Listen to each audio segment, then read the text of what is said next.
My name is Stephen Chidgel, and I will be presenting real-time automatic modulation classification using RFSoC. In this paper, we implement a complete system on the RFSoC for automatic modulation classification. We use the high-frequency ADCs to receive an RF signal as IQ samples. Collecting 1024 of these samples, we pass these through a high-throughput and low-latency CNN to predict the modulation.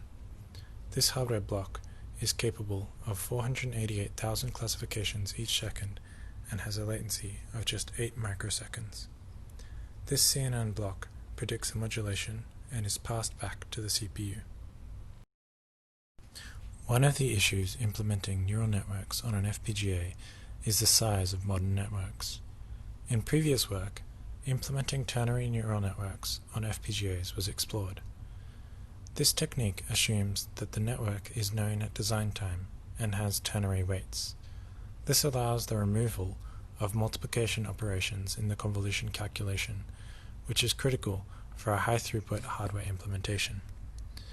In this work, we apply the technique to the automatic modulation classification problem using the RFSoC and propose an extension with variable activation precision to reduce hardware utilization further.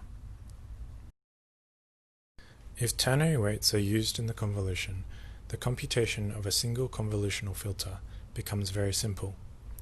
Example inputs are given from A to I, which are multiplied by ternary weights.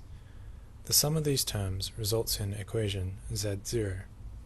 Crucially, this removes 4 terms from the input. In this approach, there is no need for RAMs to read the weights, as they are stored in the design.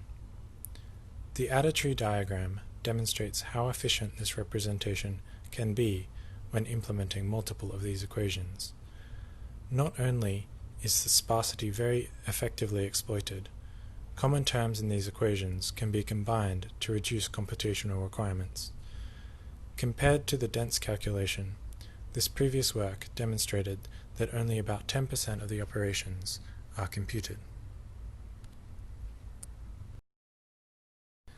An additional optimization incorporated in this previous work was the use of bit serial arithmetic to match the throughput required.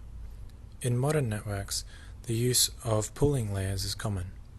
In a fully pipelined design, this means a mismatch in the throughput at the input and in the layers after the pooling layer. Using bit serial arithmetic allows the exploitation of this idle time to reduce the size in hardware. The diagram on the right shows how this throughput matching is designed. This diagram was meant for 2D images in the previous work. For this work, it is adapted to 1D signals, meaning the pooling layers only decrease by a factor of 2 instead of 4. We use O'Shea's DeepSig dataset to validate the performance of our models for automatic modulation classification.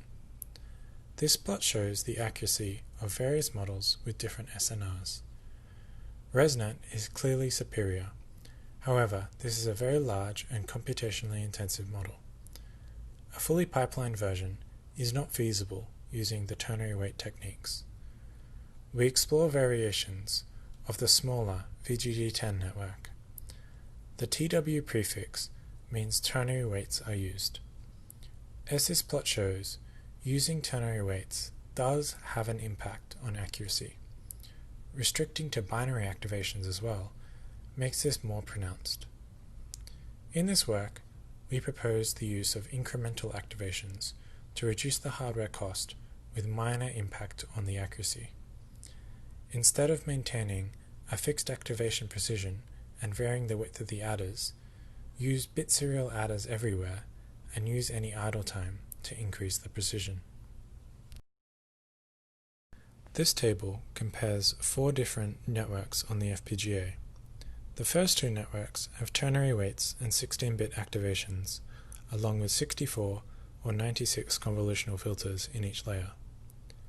The third column shows a network with 128 convolutional filters and binary activations. Compared to the second column, this saves on some CLBs at the cost of some accuracy.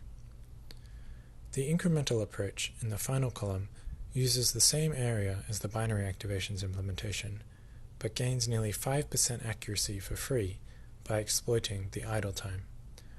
The DSPs for all the models are only needed for batch normalization and the dense layers. This plot compares the effectiveness of our implementation against a modern GPU. One of the advantages of unrolling the CNN in this way is that it does not require large batch sizes to be efficient. This means a very low latency can be achieved.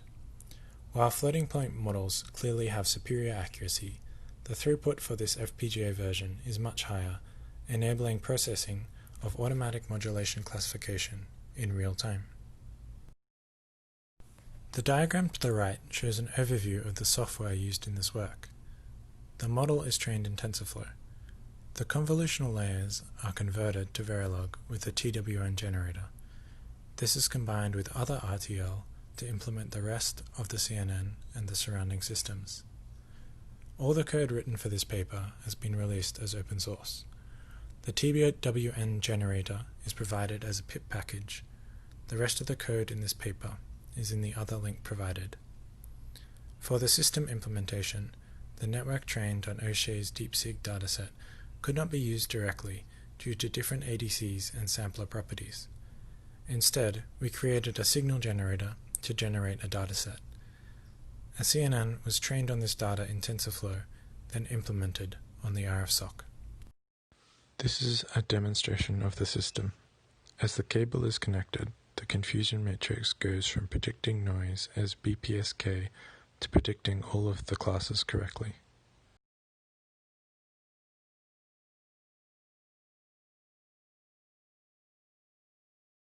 In conclusion, this work implemented a real-time automatic modulation classification system on the RFSoC. This was achieved through the use of low-precision weights and activations in the CNN. This causes some accuracy loss, but enables the implementation of a very high throughput and low latency system.